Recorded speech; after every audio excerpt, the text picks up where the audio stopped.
Radio Publique Africaine.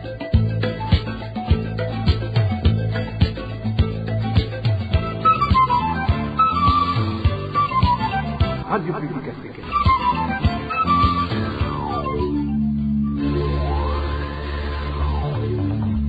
Ni umwanya w'amakuru mu Kirundi. Mukaba muyashyikirizwa na Emmanuel Nyungeko. Ndabaramukije bakunzi ba radio RPA ijwi ry'abanyagihugu kaze mukurikira amakuru twabateguriye kuri uno munsi wa gatatu igenekerezo rya 20 ndamukiza umwaka wa 2022 ingingo nkuru ashimikiyeko. Leta y'u Burundi yarayitezuye ku ngingo yari yafatiwe abagendesha ibyuma bamwe ibabuza gushika mu bibanza bitari bike byo mu gisagara ca Bujumbura. Hagataho abavyeyi bo muri zone Kanyosha aho nyene mu gisagara ca Bujumbura bavuga ko abana babo bisigaye bigoye ko bashika ku mashure kubera kubura ingene biyunguruza. Abajejwe intwaro muri komine Kayokwe intara ya Mwaro baragirizwa kwihagira ibijanye n'itangwa ry'isukari mu gihe aribo botegereje gucungera itangwa ryayo navyo nyene twabiteguye. Mu gice ca kabiri cyano makuru turaza kugaruka ku nyishu zitangwa n'umushikiranganje w'indero n'ubushakashatsi ku bibazo bimwe bihanze ico gisata. Mu kanya idonido ryano makuru dasubiye kubaramutsa duhere mu gisata c'intwaro. Imigambi yo gusubiza hamwe abarundi hamwe niyoteza imbere igihugu nivyo bibuze ku ntwaro ya CNDD-FDD kugira abarundi batunganirwe nivyo tuma n'ubusuma bwimonogoje mu mihingo itandukanye y'igihugu bugabanuka. Ivyo bishikirizwa n'uwahoze ari cegera c'umukuru w'igihugu c'u Burundi Frederico Bamvuginyumvira, arongera akavuga ko no kutagira ubutungane bwigenga mu gihugu bizotuma abanyagihugu babandanya kwihanira. Ivyo byose rero bigatuma haguma hibonekeza umutekano muke mu gihugu. Frederico Bamvuginyumvira yahoze ari cegera c'umukuru w'igihugu c'u Burundi. Ibi biriko biraba by'ubusuma ni ibintu byaboneka kandi biravugwa n'abanyepolitike, biravugwa n'aba baharanira agateka kazina muntu, aba bakora mu by'ubutunzi nk'aba Parseme, aba barofyiri, baraba Orikome barabivuze bati ukubuza aba bantu ubuzi by'amakingi by'amabajaje n'amamoto ati burya inkurikizi abo bantu ntibazorara ubusa bazogenda kwiba aho biri. Co ni kimwe ariko ni mu vyoroshe guca wumva vuba, ariko burya umuzi w'ibi bibazo ni ingene umugambwe CNDD-FDD waje utubwira ko ugiye guhindura ibintu mu gihugu nk'u Burundi no kwicara ukagira imigambi bwa mbere gusubiza abantu hamwe. Hamaze gusubiza abantu hamwe mukiga ingene uteza imbere igihugu, mu kuraba ingene aho intara zitandukanye harimwo ibintu byokorerwaho kugira ngo abantu baze barahuriza hagati bahana ibyarimwe ibyakozwe ibyimbuwe gutya amafaranga agatembera mu gihugu mu by'ukuri abantu bakagira amafaranga. Ariko rero ikihari nuko amahera y'igihugu ari mu kagwi k'abantu bamwe bagira imigambi yabo yitirigwa y'igihugu, agafaranga kose kabonetse kaja ku mufuko. Ca kabiri aho gushira abo barundi hamwe CNDD-FDD cifata imbonera kure aba CNDD-FDD gusa akaribo bahakazi babishobora batabishobora, hagaca haza rero ibintu byuko abantu bakora ivyaha bimbonera kure kandi ntibakurikiranwe kandi ntibahanwe kubera ko ubutungane bwaramaze kuzingamikwa. Uri imbonera kure uri nintakogwako, iyo bataronse byo babagaburira hakiri kare baca baza kwiha mu banyagihugu aho biri. Ingorane rero nuko abanyagihugu nabo baramera amagabo, babonye uje kubiba ibintu byabo baramufata kuko bahanzi ko atabucamanza buhari barihanira. None ikosa nijyande niryo mukuru w'igihugu kuko yararetse igihugu kimera uko nyene, nta mateka gikurikizwa n'amajambo gusa, kumega amajambo niyo ashobora kubaka igihugu. Mugabo inkurikizi mbi zo tubona nuko igihugu kigenda gisambuka, ni wa mutekano muke ucubandanya mu gihugu. Uwo yari Frederico Bamvuginyumvira yahoze ari cegera c'umukuru w'igihugu. Ivyo akaba bishikirije inyuma yaho mu kiringo c'indwi imwe gusa imbonera kure indwi zafatanywe itonga zivye mu mazu hamwe no mu mirima y'abanyagihugu muri komine Rugombo intara ya Cibitoke, ariko ntizaheza ngo zishengezwe. Mu bijanye n'intwaro kandi na nabivuze nciye ku masonga, leta y'u Burundi yaraye itezuriye abagendesha ivyuma bamwe mu bijanye n'ingingo yari yafashe ibabuza gushika mu bibanza bitari bike byo mu gisagara ca Bujumbura. Mu nama yo kurabira hamwe ishirwa mu ngiro ry'iyo ngingo yabaye kuri uyu wa kabiri, umushikiranganje w'intore hagati mu gihugu, umutekano n'iterambere rusangi Gervain Ndirakobuca yamenyesheje ko kuva ubu abarongoye ico gisagara bagiye gutanguza rusansuma ngo bagendesha amapikipiki yegukira amashira hamwe amakinga yo kwinonora imitsi hamwe n'amapikipiki bitajeho kuki mu ntumbero yo kubaronsa urupapuro rubaha uburenganzira bwo gutembera mu gisagara. Gervain Ndirakobuca avuga ariko ko inzira zizocamwo ivyuma bimwe bimwe muri ivyo zizoshirwa ku nkengera z'igisagara ca Bujumbura. Kurikira Gervain Ndirakobuca n'umushikiranganje w'intore hagati mu gihugu, umutekano n'iterambere rusangi. Ubucaguza kugira controle technique, abahinga bari ngaho bazakorana na administration babarogistre hama babahe kuruware yo kuza kugisha controle technique. Iyo kuruware niho nyura mu gisagara ca Bujumbura hari yepfo kuri Avenue bakazunga kandi bari yaranje bakagenda mu gatondo bakongera bakavyo bagiye kugira controle technique ku mugoroba akazi kahise. Cyari abahinga batwigire barabe yuko twogira umunsi umwe abantu botagenda kugira controle technique. Umengo turakone ko rasamedi marelezum yo yakora samedi byari byoroshe reka nabwire murashobora kuvugana nawe Trako bakaza barabacishiriza mu samedi bagakora approchero Trako mubasabe yuko samedi boza baragira controle technique aba bantu b'amamoto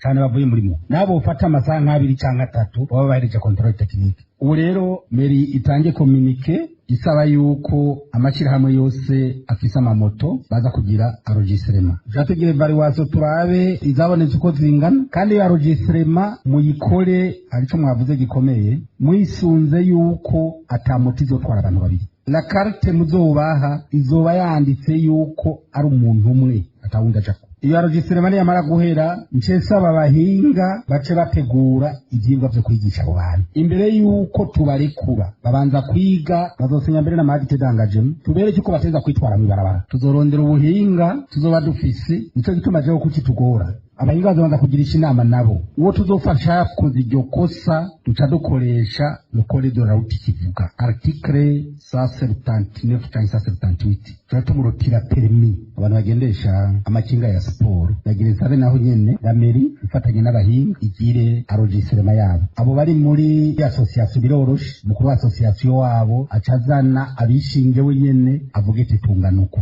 enregistrement yahera zatwiga ikibazo cabo nabo tubahe kurwara. Abahinga bacha twigira kuruware yabo boza baracamo ko ari ushobora kwibaza muri kace muri centre ville kuruware cha muri centre ville iyo no kugibagira no guca kuri extremité abari yo mu bironderera. Tukiri ngaho nyene rero gushika ku mashure si coroshe ku banyeshure bo muri zone Kanyosha basanzwe biga hagati mu gisagara ca Bujumbura kubera kubura ingene biyunguruza. Bamwe mu bavyeyi bavuga ko batabona uko bagiye kubigenza kubera abana babo bama bacerewe, ni mu gihe bavuga ko ataho bokura amafaranga yo kwama bariko barariha amatagisi buri munsi. Idonido na Emile Nibasumba. Abavyeyi bo muri zone Kanyosha bafise abana biga hagati mu gisagara ca Bujumbura bavuga ko gushika ku ishure bisigaye ari ngorane idasanzwe. Ku bwabo bavyeyi muri kino gihe abana babo bama bacerewe kubera menshi mu mabisi yahora yunguruza abo bana atagira igitoro. Abo bavyeyi bavuga ko ababishoboye rimwe na rimwe bikora ku matagisi aho basanga bariha amafaranga arenga ibihumbi 10 ku munsi. Ingaruka ku banyeshure zikaba ari umurengera. Uwo muvyeyi avuga ko uretse gucererwa kwa misi yose n'umwimbu udaheza ngo ube mwiza ku banyeshure. Abanyeshure baracererwa n'abigisha baracererwa cyo bamwe baza n'amabisi nabo nyene kumva z'igitoro baracererwa 10,000 hagati ya 10,000 na 15,000 ego bamu Kanyosha ntayo nyene kweri byose ingaruka mbi zigaruka umunyeshure aronka umwimbu w'amanota make. Abo bavyeyi babandanya basaba leta gukora ibishoboka igitoro kigasubira kuboneka gutyo imirimo ikabandanya nk'uko vyahora. Ingaruka ziriho zaraboneka cyane kandi byose biratumwa n'igitoro. Dusaba leta yuko ifasha kuza mu ntoki yuko ibishoboka byose igitoro gishobora kuboneka uko vyahora kandi n'imwe ikabandanya kuri igantura gatonda abantu bose baza kubutuzi bashewe n'ukuri. Bamwe mu bavyeyi bamenyesha ko abana babo bagiye kuza barasiba ku ishure kuko ngo kwa muri hatagisi bidashobokera bose. Emile Nibasumba arakenuye mu kanya turabananya n'amakuru twabateguriye. Agafata ingingo mu bikorwa rusangi wenyene yikoreye akubaka ibiro by'ubushikiranganje bigeretse inshuro 3. Yaravyubaka adakoresheje ifaranga na rimwe ryo muri leta arakorana n'abagenzi araterereza wenyene arabyitunirako gushika afise ibiro vy'ubushikiranganji bimeze neza cane vyubatswe hanyuma yarabigabiye leta. naje ndamaramaye nk'userukira igihugu kubona miliyaridi 54 zisohoka ukarondera iyo zagiye ukazibura nakamaramaza ubwa mbere womenya ayo mahanga zoyahera tuyahera bategeza kuyariha umugambi utegereza gukorwa kandi abahera yacategereza kugaruka ubu giranje fata ingingo umushikiranganji turi kumwe ndawusavye mu ndwi zibiri mbe mbona abantu bose bari muri ivyo. Bamwe mu banyagihugu bo muri komine Kayokwe mu ntara ya Mwaro bagiriza abajejwe intwaro ko bafashe mpiri ibijanye n'itangwa ry'isukari, bidoga bavuga ko abo batware aho gutorera umuti ico kibazo aribo nyabona bari inyuma y'ikena ry'isukari rirangwa muri iyo komine. Eroge Diveremesha mwidonido. Mu gihe abajeje intwaro basabwa gucungera itangwa ry'isukari ya Susumo kugira ngo abanyagihugu bose basabikanye iyabonetse muri zone Kayokwe hoho siko biri. Bamwe mu banyagihugu bavuga ko ikena ryayo babayemwo rituruka ku bajeje intwaro bayaka badandaza ngo bayitangire ha gucungera itangwa ryayo. Uyu munyagihugu avuga ko isukari heza igatangwa ku kimenyane. Misi yose nukuvuga arashikana administration kivuga ati ugara utuduha imfunguruzo niyishi zikayitangira musanere n'umukonseye wiwe yitwa Filomena nibo bayitwara mu bisanzwe twahitaho kimenyane hereza nk'undi nk'umukuru w'umugambi kanaka bakahereza mu shebudo zari zakora mu ikomine mu mufuko ngo muri dexeye ibintu nyene biteye ubwoba biteye isoni herera muri bokwe imyidogo hari ni myinshi cane. Abo banyagihugu bamenyesha kandi ko mu bayihabwa harimwo abaheza bakayijana kuyicuruza ku biciro bitemewe n'amategeko. Aha ni mu gihe abanyagihugu bavuga ko izo ndongozi zitaravyivangamwo ico gikorwa cyakorwa neza atampunzi.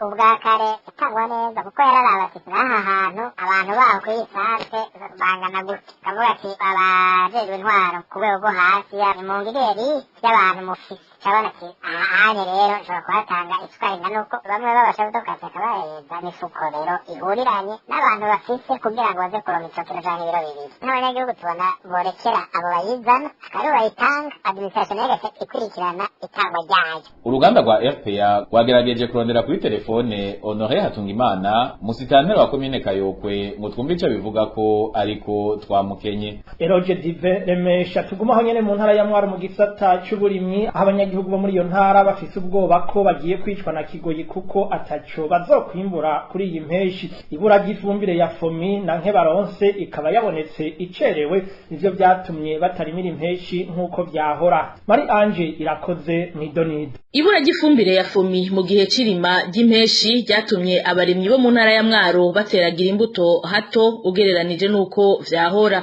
Ikibabaje abo barimyi nk'uko umwe muri abo yavyiganiye RPA ngo nuko barisha amafaranga y'iyo ntabire ku gihe ariko bakaba barayirorereye amaso agahera mu nzira. Naduke baronse ngo tukaba twagiye kuboneka haramaze kurengerana. Aho uyu murimyi avuga ko nk'uwari yasavye udufuko 5 yaronka kamwe katarenga. Ivyatumye aho bari barimye hadategwa imbuto bitumwe nuko kubura umwavu bari biteze. Amakuru avaho mu ntara ya Mwaro abandanya amenyesha ko naho hato bateragiye atacizere bafise co kuzohava bagira ico bahasaruye bitumwe nuko bateye bacerewe igihe cyo kurima impeshi ica barenganye. Muri kino gihe abarimyi bahi Mwaro bavuga ko batangazwa no kubona abajejwe gukwiragiza iyo fumbire bariko babasaba udutike bishuriye ko kugira babarungikire iyo fumbire bataronse. Aha bakibaza ico izobije kubafasha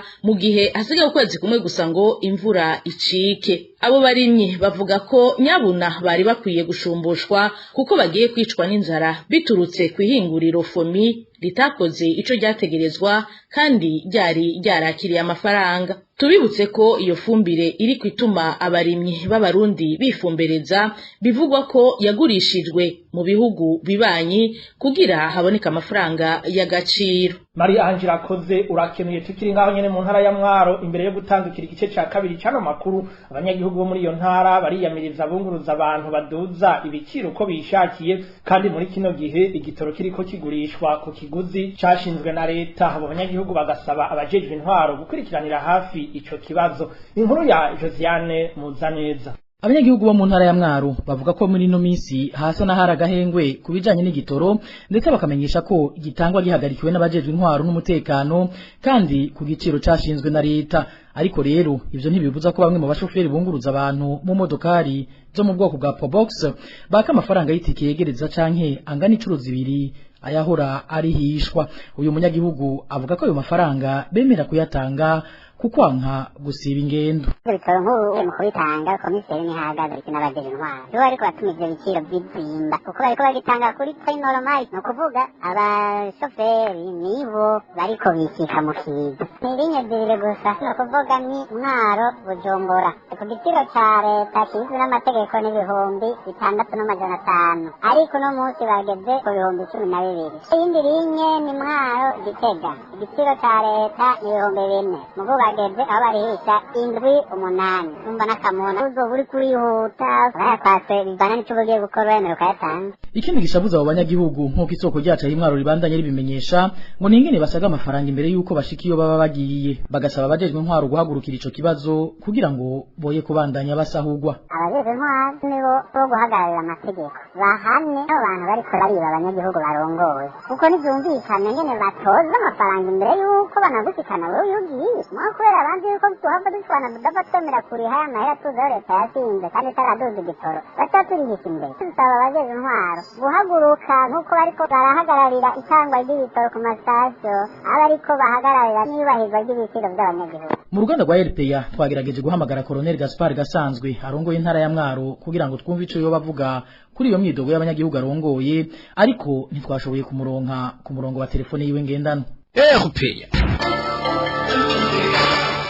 Uyu ni wa mwanya twaharira inyishu zitangwa n'umushikiranganje w'indero ku bibazo bimwe bimwe bihanze ico gisata. Umushikiranganje w'indero n'ubushakashatsi avuga ko umugambi wa leta ushira amashure mu migwi bimwe bita école en réseau bifasha kongereza kanovera mu nyigisho. François Habyarimana yabivuze kuri uyu wa kabiri ariko ashikiriza ibyaranguwe n'ubushikiranganje arongoye mu kiringo c'amezi 6 arangiye. Umviriza.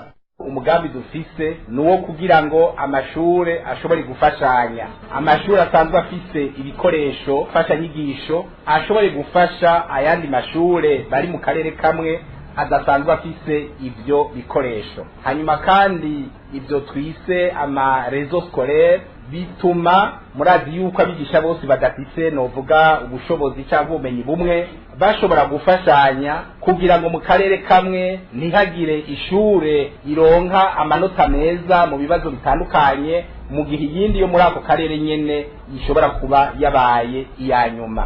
Kugira ngo ivyo rero bishoboke bisaba yuko tuca dutanga ikibazo kimwe mu mashure ari mu karere kamwe, abanyeshuri baje gukora ico kibazo abigisha babo bace baja hamwe, uwayobewe avuga ati mwebwe ko mwamenye nyereka ingene mwabigenjeje kugira ngo abana banyu bamenye, hanyuma uwo nawe yamenyesheje ace novuga yunganira uwo mwigisha abana biwe bayobewe. Burya inyuma y'ico kibazo ntibizoba birangiye, abigisha bari mu karere kamwe bazoca batangura kuza baragira amanama kugira ngo baze barunganiranira, hanyuma n'amashuri asanzwe ameze nk'ayikwiye acafasha kunganira ayandi adafise novuga vya bikoresho afasha nyigisho bikwiye.